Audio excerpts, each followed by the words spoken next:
kimse diyor Peygamber aleyhissalatü vesselam. Ezanı işitip de dünya işini bırakmasa o kimsenin her işi o içinde bulunduğu o iş tersine gidip o helak olmasına sebep olur diyor. Ezanı işitip de hemen namaz için ömrüyle çıkarıp aletinden bırakıp her şeyi bırakıp şimdi ezan vakti, ezan Allah çağırıyor. Allah'ın münadisidir. Müezzin olan kimse.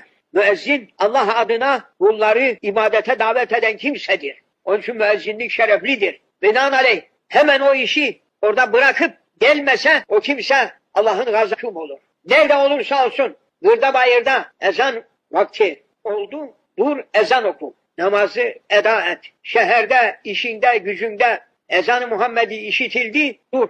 O vakit işin hayrı yoktur. Cenab-ı Hakk'ın davetine icabet et. Koş namazı bul. Oraya bak levhalar vardı şimdi kapalı diyor. Üstüne yaz. Bir iş için yakında yarım saate kadar açılır diyerekten de bir yazı yaz altına. Kapalı levhasını koy. Çek kapını git. İşitilen yerde ezan işitildiği vakitinde ona icabet et. Bak bakalım senin işin nasıl ilerler. Nasıl parıldar. Bana olan sözünüzü yerine getirin. Benim size olan vaadımı ben de yerine getireyim diyor Cenab-ı Allah. Gevşek alma namazı. Namazsız hayatın tadı yok. Namazsız hayatın ne tadı var? İmansız yaşamanın ne lezzeti var? İmana kuvvet namazdandır. Namaz olmadıktan sonra imanın ne kuvveti var?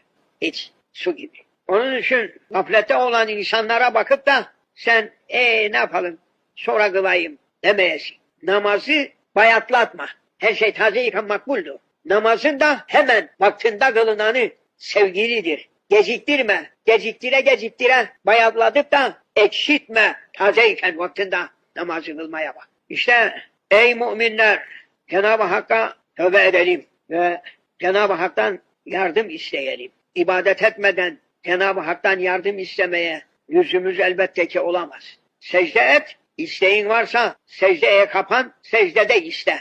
Secdede istediğin dua geri çevrilmez. Allah işitir ve Allah kerimdir. İşitmese vermez ama işitir Cenab-ı Allah. Yoksa vermez. Hazineleri nihayetsizdir, verir. Öyleyse iste ve bekle, verecek.